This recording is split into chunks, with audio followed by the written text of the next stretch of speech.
Alright guys, tayo ay pupunta doon sa ating kaibigan. Yung dalawa nagsisid, yung isa namingwit ng lumot. Ito guys, para malaman nyo kung gaano yung area, kung gaano kagandang area. Siyempre, dito tayo sa maliit ang bato. Alright, yan si Paring Opim, si Paring Opim.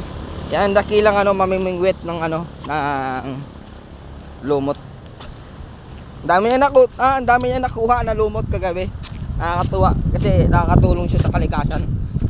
Alright guys, inumpisa ko to maging vlogger para suportahan ang aking mga kasama. Alright, ito yung tatlong kubo ni sasabi, at yung isang munting tulay papunta doon sa isang area. Doon kami. Right, manaliligo na. Medyo umaambon-ambon at kailangan mag dahan-dahan dahil madulas. Alright, nandito tayo sa tuktok. Hanapin natin yung kasama natin sumisid. Ayun pre, kamusta? Alright, yan si Paring Ekis ay sumisisid gamit ang kanyang carbon fiber na banana. Alright, Alright guys, tinan nyo naman yung alon. Medyo masama na tumaambon-ambon pa, pero basic na yan sa ating kaibigan. Ayan na, kumakasa na. Oy, nalunod ang kaibigan ko pre. Alright, nagpapakasakaling makahuli ng isda para meron kaming chibog. Alright, ikutin natin yung area para malaman natin kung gaano kaganda yung pools na to. Dala mo yung tropa mo, maganda mag picture taking dito.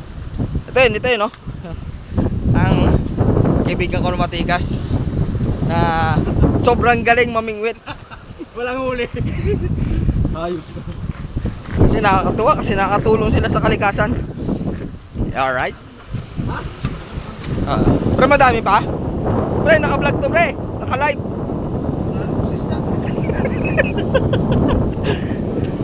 Alright, puputulin ko muna yung video namin kasi kailangan namin mag-prepare para kami naman ang mag-swimming. At sabi ko guys, papakita ko muna sa inyo yung kanyang panang malupit. Carbon load. Ang ganyang kalaking size, parang yan, pang yellow pin. Siguro pwede na yan pang yellow pin. Huwag yung tilapia ay pag tinamaan yung tilapia ay hindi na Ito lang to. Sigurado ka pre? Alam mo naman gaano katangkad. Hanggang saan lang ito Alright. Kami na magsiswimming